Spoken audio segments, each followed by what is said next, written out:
हाय guys, good afternoon. हर रोज तो मैं सुबह सुबह गुड मॉर्निंग बोलता हूँ, आज गुड आफ्टरनून कैसे हो गया?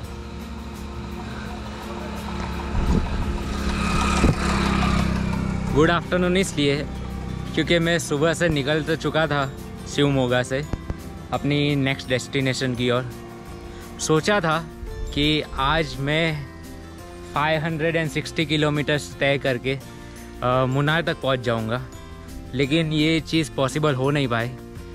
अभी मैं मैसूर से ऑलमोस्ट 100 किलोमीटर्स दूर हूँ और पता नहीं ये कोई छोटा सा गांव है जहाँ पे अभी मैं खड़ा हूँ।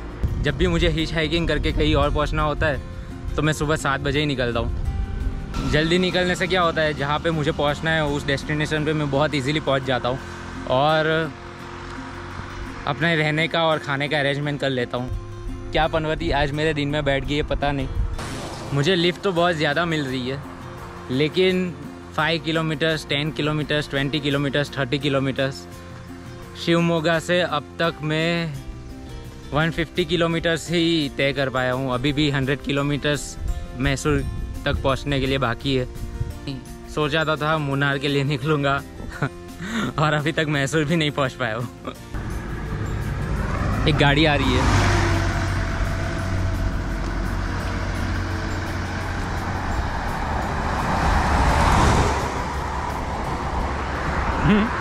जैसी आई वैसे चली गई।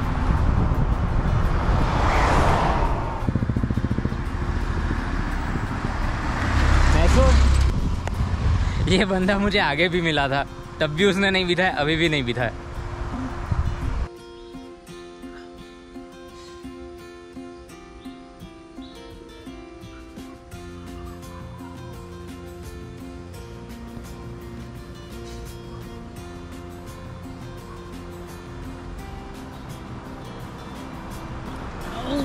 Thank goodness.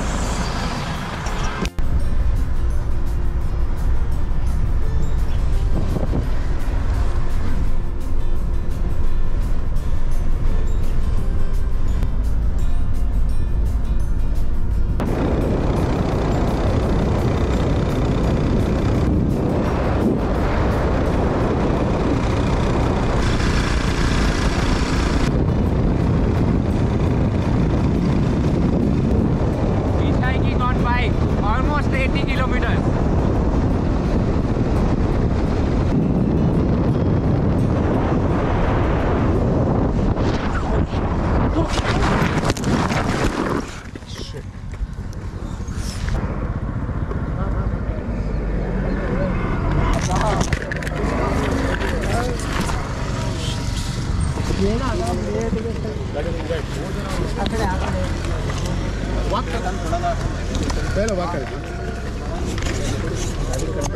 आपको स्मॉल इंजरी।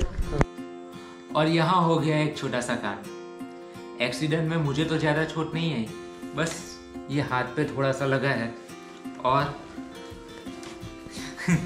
मेरी पैंट फट गई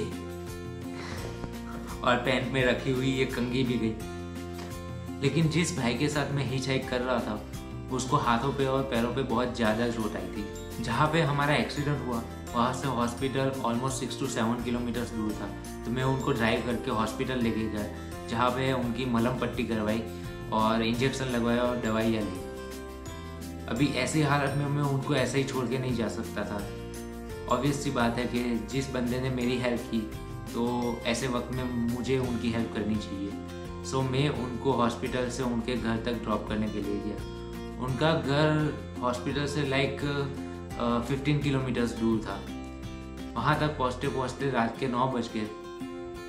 उनको ड्रॉप करने के बाद मैं नियरेस्ट बस स्टैंड पे पहुँचा, ये सोच के कि बस में बैठ के मैं हाईवे की तरफ निकल जाऊँ और अपनी हिच हाइकिंग फिर से स्टार्ट कर सकूँ।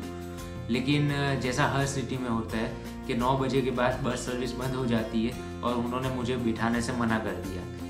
सो मैं वहीं पे बैठे बैठे गूगल पे सर्च कर रहा था कि नियर बाई कोई हॉस्टल या डॉर्मेट्री या कुछ भी ऐसी जगह मिल जाए एक रात में बिता सकूँ। लेकिन वो आइडिया भी फ्लॉप हो गया क्योंकि वो लोग पर नाइट का कुछ 1500 to 2000 रुपीज़ चार्ज कर रहे थे, जो मेरे बजट से बाहर था। चलते चलते मैं सोच रहा था कि मैं क्या कर सकता हूँ, तो मुझे सामने एक मंदिर दिखाई दिया।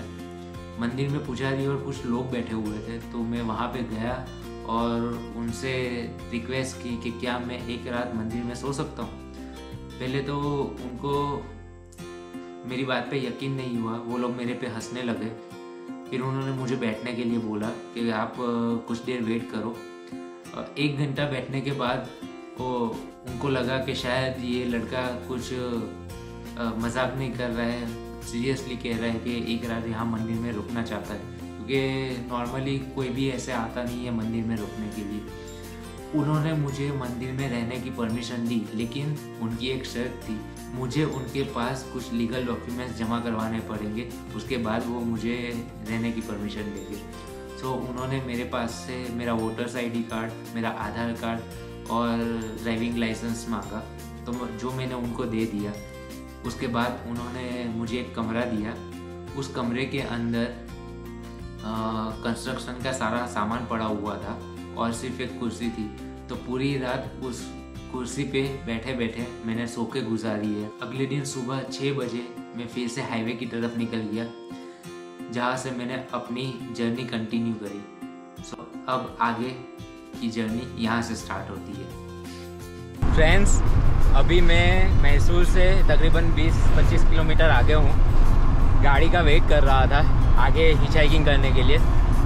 सो सरप्राइजिंगली एक अंकल ने गाड़ी रोकी और मेरे लिए खुशी की बात है कि वो लोग गुजरात से बिलोंग करते हैं और वो लोग गुजराती है। सो अंकल हाई कहते हो? હેલો, તમે ક્યાંના છો? અમે મૈસૂર રહી છીએ અહીંયા। ગુજરાતમાં અમારે કચ્છ ભુજ છે ને? હા હા, કચ્છ ભુજના અમે। અંકલ અહીંયા એમનું બિઝનેસ છે, એ અહીંયા આવ્યા હતા। સો એમને મારા માટે ગાડી રોકી। સોરી, હું गुजराती लोगों ने મળ્યો तो गुजराती में चालू रही है। सो मैं इन लोगों से मिला। सो मुझे इतना अच्छा लग रहा है ना अभी कि ये लोग मेरे लिए गाड़ी रोके और मुझे आगे के लिए लेके जा रहे हैं। सो हम साहब यार सीरियसली बोलूँ ना, मुझे इतने दिनों के बाद गुजराती लोगों से मिलने से इतनी खुशी हो रही थी ना, लेकिन ये अंकल ने तो वो चीज़ को नेक्स्ट लेवल पे लेके गए। मुझे उन्होंने अभी नाश्ता और ये सब ऑफर किया है खाने के लिए और मैं अभी इनका किस मुँह से शुक्रिया अदा करूं मुझे समझ में नहीं आ रहा है। जब मैं निकला था मैसूर से, तो मेरी हैबिट के हिसाब से मैं अर्ली मॉर्निंग निकल जाता हूं, तो मैंने सुबह से कुछ चाय नाश्ता भी नहीं किया। ये अंकल ने वो बात सुनी और मेरे लिए नाश्ता निकाल के रख दिया। अभी उन्होंने चाय के लिए भी बोल के रखा है। तो thank you very much uncle. Thank you भाई। तो पहले नाश्ता करते। તમે કરો ચાય। मैं पहले दिन से बोल रहा हूँ कि मुझे अपने नसीब के ऊपर विश्वास नहीं हो रहा। मेरी डेस्टिनी मुझे ऐसे ऐसे लोगों से मिलवा रही है ना, कि जो इतने मन के साफ है। और पता नहीं, मेरे साथ ये मेरी पहली जर्नी में मेरे साथ मैं विश्वास नहीं कर सकता इतना अच्छा कैसे हो सकता है कि जिस भी जगह पे जाता हूँ मुझे अच्छे लोग मिलते हैं। वो मुझे बहुत अच्छे से ट्रीट करते हैं, मुझे खाना ऑफ़र करते हैं, पानी ऑफ़र करते हैं, रहने के लिए ऑफ़र करते हैं। So I am very grateful to all of them who have really been kind to me. अगर जितने भी लोग अगर देख रहे हैं जिन्होंने मेरी हेल्प की हो, उन सबको दिल से thank you very much. Thank you very much. તમને લોકોને મળીને મને ખરેખર ઘણો આનંદ થયો। હા, bye bye, thank you guys. ये थे प्रवीण अंकल, कच्छ भुज गुजरात से। मुझे बिलीव नहीं हो रहा कि मैसूर जैसी सिटी में मुझे गुजराती मिल जाएंगे। और ना ही सिर्फ मिले, उन्होंने मुझे जहाँ पे ड्रॉप करना था उससे 6 किलोमीटर आगे ड्रॉप किया। वो मुझे पर्सनली छोड़ने के लिए आए। वाह यार, उनसे बात करके ना मेरे को इतना अच्छा लग रहा है। अभी एक और चीज़ कि उन्होंने मुझे 6 किलोमीटर आगे तक लिफ्ट दे तो दी, साथ में 1 दर्जन केले भी दिए रास्ते में खाने के लिए। So thank you very much Praveen uncle. Hi guys, मैं अभी एक हाईवे पर खड़ा था जहाँ पे वो प्रवीण अंकल ने मुझे ड्रॉप किया। वहाँ से एक भाई साहब ने अपना ट्रक रोका। ये जर्नी का सबसे मेन बात ये है कि मुझे तमिल या तेलुगु या कन्नड़ नहीं आती और इन भाई साहब को हिंदी इंग्लिश नहीं आती, तो कम्युनिकेशन बहुत जबरदस्त हो रहा है, लेकिन इनसे बात करने में बहुत मजा आ रहा है। से हाय हाय हाय। मस्त बंदा है, इन्होंने मेरे लिए गाड़ी रोकी, thank you very much, bye bye.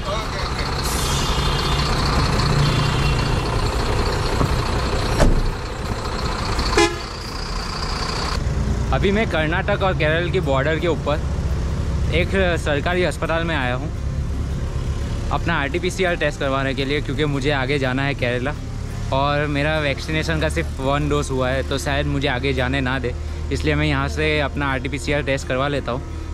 सो मुझे आगे जाके कोई अगर पुलिस वाला या कोई रोकता है तो मुझे प्रॉब्लम नहीं होगी, वो लोग मुझे आगे जाने दे सकते हैं अपने RT-PCR टेस्ट से।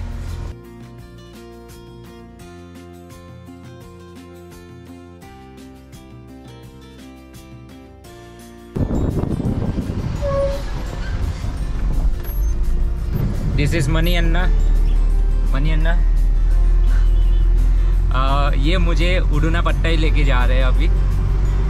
वो मुन्नार से ऑलमोस्ट 86 किलोमीटर्स पहले मुझे ड्रॉप करेंगे, लेकिन मेरे लिए काफ़ी अच्छी बात है कि ये मुझे जिस रास्ते से लेके जा रहे हैं 50 किलोमीटर्स पूरा जंगल वाला एरिया वो मुझे दिखा रहे हैं। उन्होंने मुझे अभी बताया कि ये एरिया में खतरनाक से खतरनाक जंगली जानवर आपको दिखाई देंगे, और ना ही सिर्फ दिखाई देंगे, जब वो रोड भी क्रॉस करते हैं यहाँ पे, सो वो भी शायद मेरे नसीब में होगा तो वो मुझे देखने के लिए मिलेगा।